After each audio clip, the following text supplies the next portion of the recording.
Hola una vez más, bienvenidos a esta sección de la revista Followers Fiction sobre la reseña crítica de libros de ficción cristiana.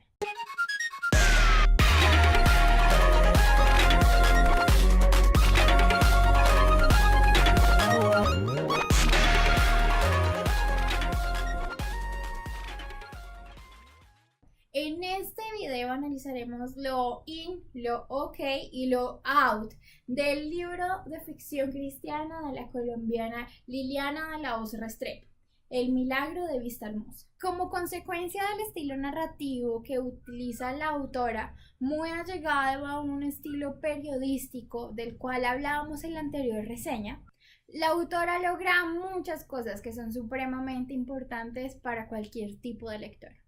Empecemos por lo in. Lo primero, una cercanía entre los personajes y el lector. Esto lo logra la autora a través de la presentación de personajes que hace al inicio de la obra, cuando narra el nombre completo de los personajes, lo que estaban haciendo en el momento antes de que los arrasara la masacre de Vista Hermosa, y en el caso de los personajes principales, una pequeña biografía de cómo llegaron al pueblo y a lo que se dedicaban habitualmente. Tales contribuciones de detalles hacen que la obra no solamente se vuelva verosímil para el lector, sino que también cree un lazo entre lector y personajes, haciendo que la masacre de Vista Hermosa y todo lo que continúa en la trama de la historia sea muchísimo más impactante para el lector. Que le duela, que sufra, que lo sienta. Lo segundo, ligado al tema anterior, es el tratamiento que se le da en la obra al tema del rencor y posteriormente al tema principal que muestra el cristianismo en la obra, el perdón.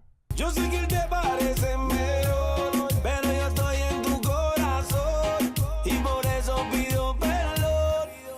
Pues ya habiendo dicho que el lector siente una cierta cercanía hacia los personajes y siente cómo es el sufrimiento de estos personajes posterior a la masacre, esto hace que el rencor dentro del lector pueda llegar a intensificarse muchísimo más, haciendo que el tema del perdón al final del texto sea poco viable, ya que para el lector también es casi imposible de perdonar, pues al sentir empatía por el sufrimiento de los personajes, también siente empatía con ellos cuando ellos tienen sed de venganza y de alguna forma quieren tomar justicia por sus propias manos. Sin embargo, la forma en la que la autora narra el tema del perdón hace que esto no choque, sino que impacte al lector, pues está ligado, como les venía diciendo antes en la anterior reseña, el tema del estilo periodístico, el cual no le permite al lector exigirle un porqué de las cosas, sino que simplemente hace que la obra se justifique por sí misma, pues solamente sucedió, así como sucede todas las narraciones periodísticas que a veces nos parecen inverosímiles dentro de nuestra cotidianidad, pero aún así suceden y son reales. De esa misma forma, el final de la obra se le presenta al lector, creíble o no creíble, pero a la final real. Y bueno, el tercer y último punto favorable del texto es el tema de la presentación de costumbres colombianas, sobre todo costeñas, en la obra.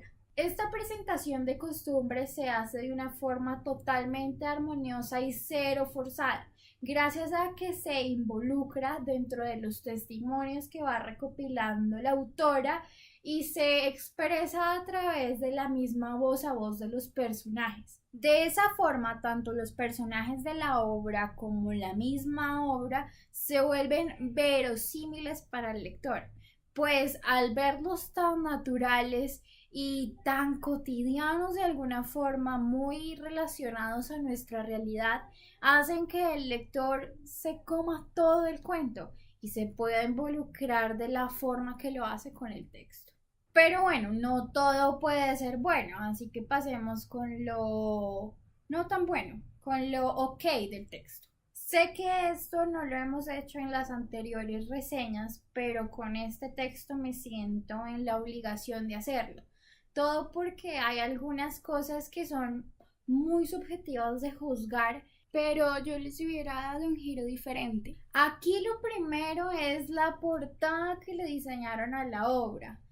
Pues por dos razones no la siento muy chévere. La primera razón es que no me dice nada del texto. Realmente siento que la portada está totalmente aparte a lo que el texto me quiere decir. Y pues más allá del tema del perdón y el tema de la sanidad, el texto habla sobre Vista Hermosa y pues yo hubiera preferido una portada que me relatara eso. Y lo segundo es el tema de que, a diferencia del texto, la portada sí me puede implicar alejar un poco a los lectores no cristianos.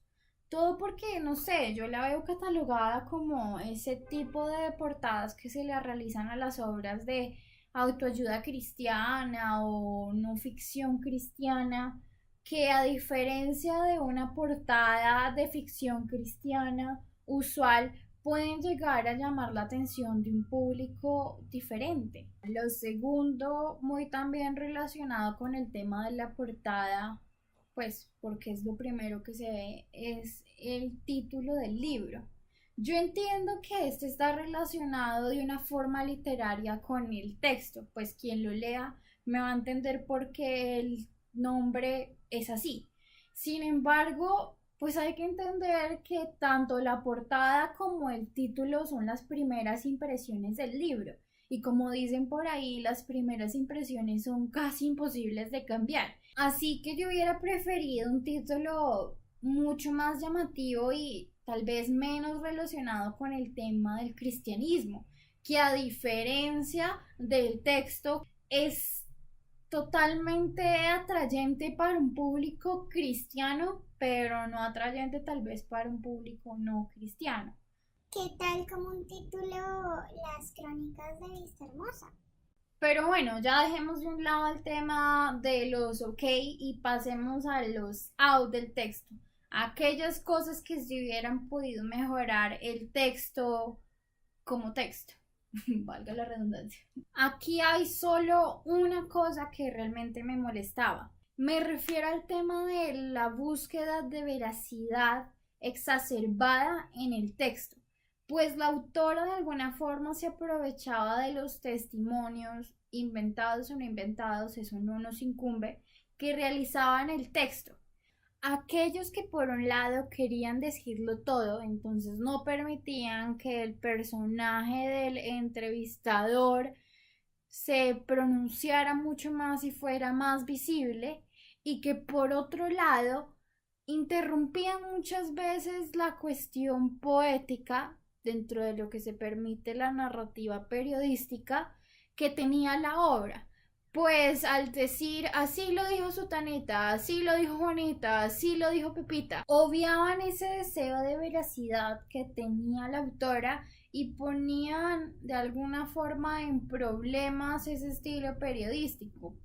Pues eso hace que el lector de alguna forma se sienta un poco aislado al que le digan todo el tiempo lo obvio. O sea, yo ya estoy leyendo el texto, no me tienes que repetir, no me tienes que ubicar cuando yo ya estoy ubicado. Pero bueno, la ventaja de esto es que solamente sucede en el primer capítulo y que gracias a la temática supremamente interesante para cualquier lector, esto puede pasarse a un ladito y continuar con el tema.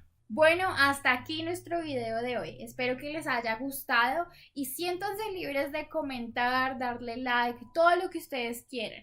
También, en dado caso de que no se hayan inscrito a nuestra revista digital, les voy a dejar el link aquí abajito. Así me despido y hasta una próxima lectura.